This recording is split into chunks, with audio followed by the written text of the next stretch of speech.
श्री शिवाय नमस्तुभ्यम। हर हर महादेव। 13 सितंबर 2024 दिन बहुत विशेष है। गणेश दशमी की तिथि है और इस दिन आप गुरुजी पंडित प्रदीप मिश्रा जी के बताए 2 विशेष मनोकामना पूर्ति उपाय कर सकते हैं।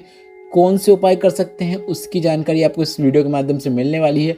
साथ ही अगर हम भोलेनाथ का पूजन कर रहे हैं या फिर उपाय कर रहे हैं तो उसका हमें फल प्राप्त हो सके, तो ऐसे में गुरुजी ने कहा है कि अगर आप भोलेनाथ के मंदिर जा रहे हैं तो कुछ गलतियां आपको नहीं करना है। कौन सी 9 गलतियां आपको नहीं करना है वह जानकारी भी आपको इस वीडियो के माध्यम से मिलने वाली है, इसलिए वीडियो अंत तक देखें ताकि कोई भी उपयोगी जानकारी आपसे न छूटे। पहले उपायों की बात कर लेते हैं। तो अगर आप भोलेनाथ के मंदिर में जल चढ़ाते हैं तो भोलेनाथ अगर आपकी सुन नहीं रहे हैं तो आपको एक सरल आसान उपाय करना है। आपको एक प्रयास करना है कि आपको उत्तरमुखी होकर बैठ जाना है। इसके बाद आपको एक बेलपत्र माता अशोक सुंदरी के स्थान पर अर्पित करना है। इस प्रकार से अर्पित करें कि बेलपत्र की डंडी जलाधारी की ओर हो।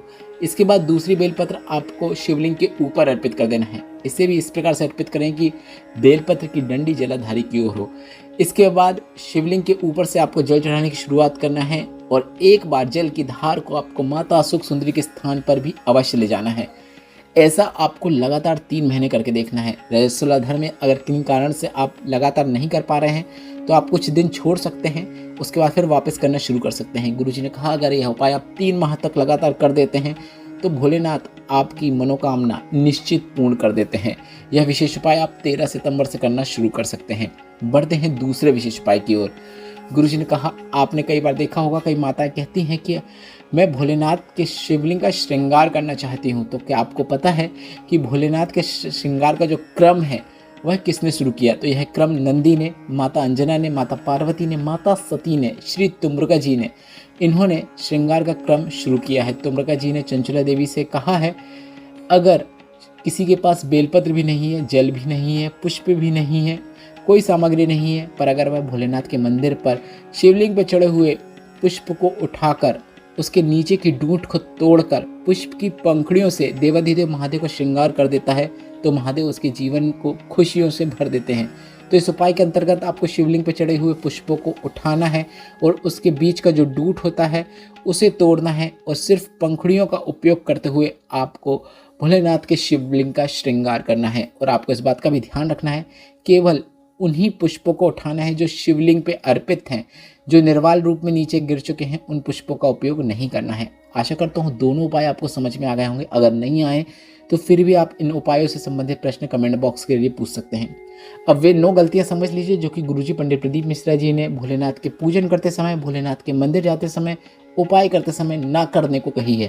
पहली गलती यह है, गुरुजी ने जानकारी दी कि आपको किस प्रकार की बेलपत्र को शिवलिंग पर चढ़ाने का कोई फल प्राप्त नहीं होता है। अगर बेलपत्र के नीचे जो डंडी होती है उस डंडी में अगर डूंठ है तो इस प्रकार की बेलपत्र को अगर आप शिवलिंग पर अर्पित कर रहे हैं तो इस प्रकार की बेलपत्र को शिवलिंग पर अर्पित करने से आपको कोई फल की प्राप्ति नहीं होती है। दूसरी गलती यह है, कई लोग शिवालय में प्रवेश करते समय देहरी में पांव रखते हुए अंदर प्रवेश कर जाते हैं, बल्कि आपको ऐसा बिल्कुल नहीं करना चाहिए।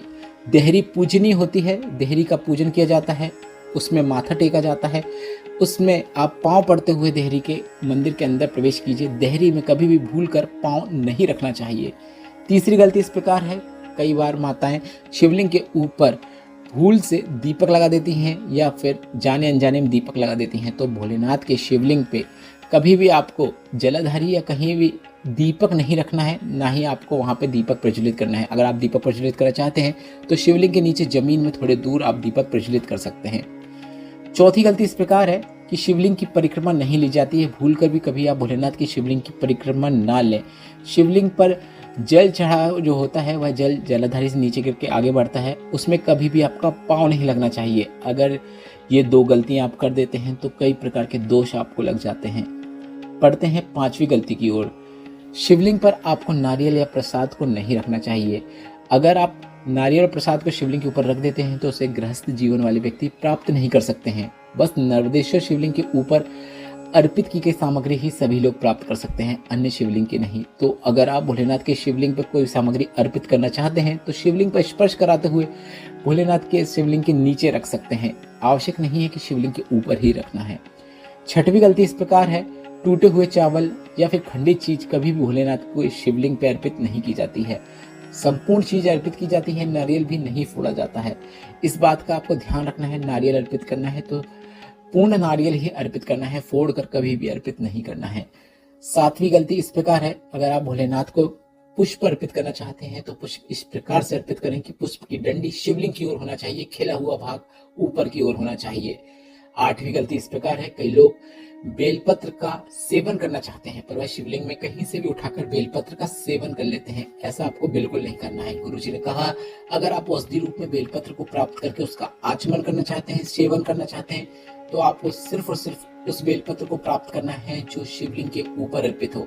मतलब माता पार्वती के हस्तकमल, शिवलिंग के कटी भाग या जलाधारी से उठाकर बेलपत्र को आपको आचमन के लिए नहीं लेना है। सिर्फ शिवलिंग की जो गोल लिंग आकृति होती है, पिंडी होती है, उसी से बेलपत्र को उठाकर औषधि रूप में प्राप्त किया जाता है। नौवीं और अंतिम गलती इस प्रकार है, आप बेलपत्र को रोज नहीं तोड़ सकते। कुछ तिथियां हैं जिस दिन बेलपत्र को तोड़ना वर्जित माना गया है। चतुर्थी, अष्टमी, नवमी, चतुर्दशी, पूर्णिमा, अमावस्या, इन तिथियों में बेलपत्र को नहीं तोड़ा जाता। साथ ही आप संक्रांति के दिनों में और सोमवार के दिन भी बेलपत्र नहीं तोड़ सकते। दोपहर के बाद कभी भी बेलपत्र नहीं तोड़ना चाहिए। सोमवार के दिन बेलपत्र को अर्पित करना चाहते हैं तो एक दिन पहले बेलपत्र को तोड़कर रख लीजिए। आप किसी ठंडे कपड़े में लपेट कर रख सकते हैं या फ्रिज में रख सकते हैं और सोमवार के दिन उसको अर्पित कर सकते हैं। आशा करता हूँ ये वीडियो आपको उपयोगी लगा हो तो वीडियो को लाइक करके कमेंट बॉक्स में हर हर महादेव अवश्य टाइप कीजिएगा। श्री शिवाय नमस्तुभ्यं, हर हर महादेव।